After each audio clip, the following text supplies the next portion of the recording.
Hello dear students, सुप्रभात।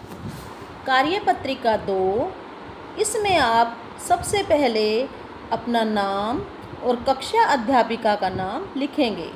आज की पत्रिका का नाम है लाख की चूड़ियाँ। बच्चों, पहले कार्यपत्रक संख्या 1 में हमने पढ़ा था कि बदलू गांव में लाख की चूड़ियाँ बनाने का काम करता है और वह लेखक को सुंदर सुंदर लाख की गोलियां बनाकर देता था। बदलू नीम के पेड़ के नीचे बैठकर अपना काम करता था। वह भट्ठी में लाख पिघलाया करता और लकड़ी की चौखट पर लाख के मुलायम होने पर उसे सलाख के समान पतला करके चूड़ी का आकार देता। बाद में वह उन पर रंग करता। अब आगे सुनिए। बदलू यह कार्य सदा ही एक मचिए पर बैठकर किया करता था। बेटा, मचिए का अर्थ है एक छोटी खाट जिस पर वह बैठकर अपना काम करता था, जो बहुत ही पुरानी थी। बगल में उसका हुक्का रखा रहता जिसे वह बीच बीच में पीता रहता। गांव में मेरा दोपहर का समय अधिकतर बदलू के पास बीतता। वह मुझे लल्ला कहा करता और मेरे पहुँचते ही मेरे लिए तुरंत एक मचिया मंगा देता।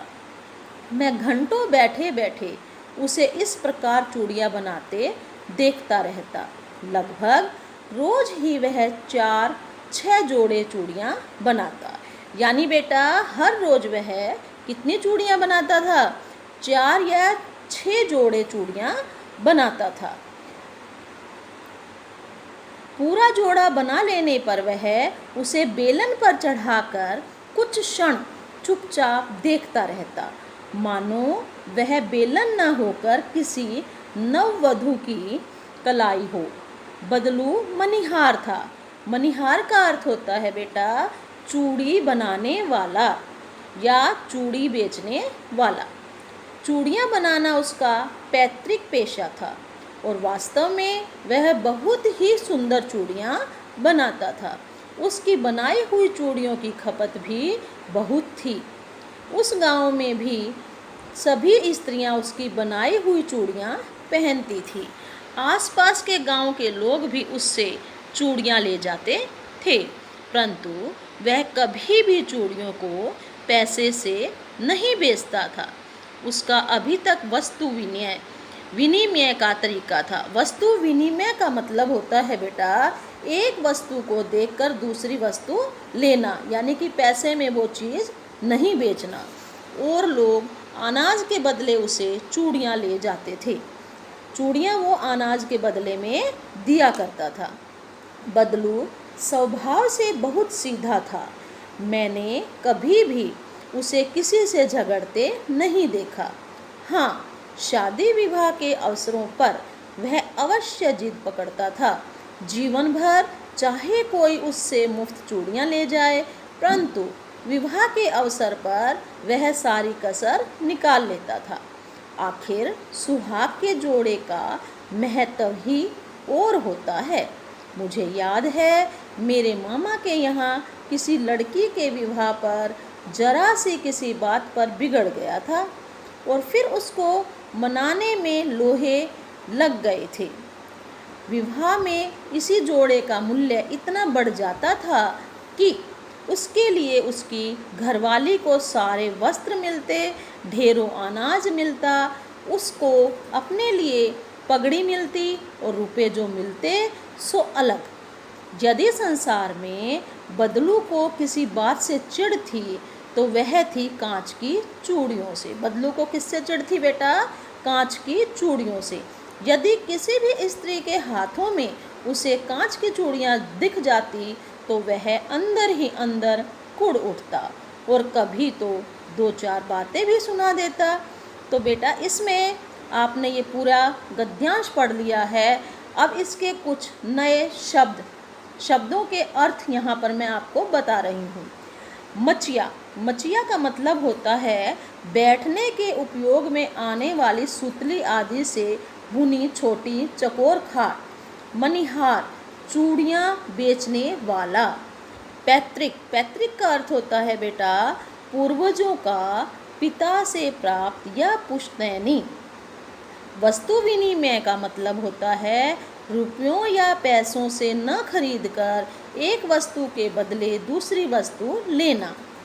कसर घाटा पूरा करना। ठीक है, अब इनके प्रश्न उत्तर मैंने उसमें लिख दिए हैं।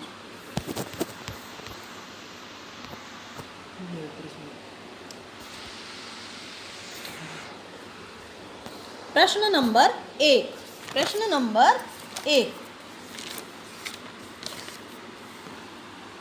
कहानी के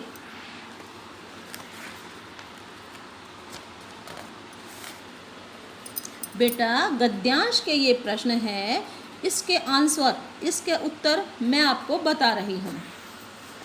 नंबर 1 प्रश्न है, सोचकर लिखिए कि आप अपने मित्रों या भाई बहन से किस प्रकार वस्तु विनिमय करते हैं। उत्तर है आपका, वस्तु विनिमय में एक वस्तु के बदले दूसरी वस्तु ली जाती है। हमें भी जब अपने भाई बहन या मित्र से वस्तु विनिमय करते हैं, जैसे एक कॉपी के बदले 4 पेन देना आदि। अब है बेटा प्रश्न नंबर 2, बदलू गांव की स्त्रियों के हाथ में कांच की चूड़ियां पहने देखकर गुस्सा क्यों होता था।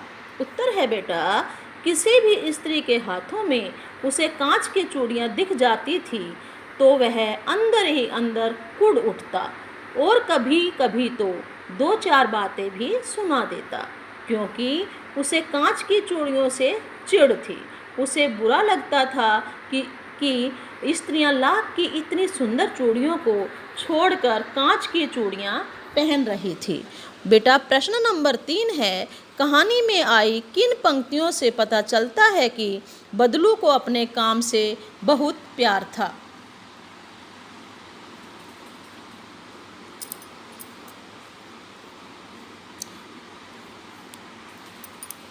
प्रश्न नंबर 3 है, कहानी में आई किन पंक्तियों से पता चलता है कि बदलू को अपने काम से बहुत प्यार था। उत्तर है बेटा, लगभग रोज ही वह 4 से 6 जोड़े चूड़ियाँ बनाता। पूरा जोड़ा बना लेने पर वह उसे बेलन पर चढ़ाकर कुछ क्षण चुपचाप देखता रहता, मानो वह बेलन न होकर किसी नववधू की कलाई हो। अब बेटा प्रश्न नंबर 4, कहानी में मुहावरों का प्रयोग हुआ है, जैसे लोहा लगना आदि, बहुत मेहनत करना। गद्यांश में आए अन्य मुहावरों को खोजकर उनके अर्थ भी लिखिए। नंबर 1 है, कसर निकालना, कमी पूरी करना। अंदर ही अंदर कुढ़ जाना, इसका अर्थ है गुस्सा करना। नंबर 3 है, 2-4 सुना देना, अर्थ है कड़वी बात बोलना। अब बेटा आपका प्रश्न नंबर 5 है, इसका उत्तर आपको स्वयं देना है।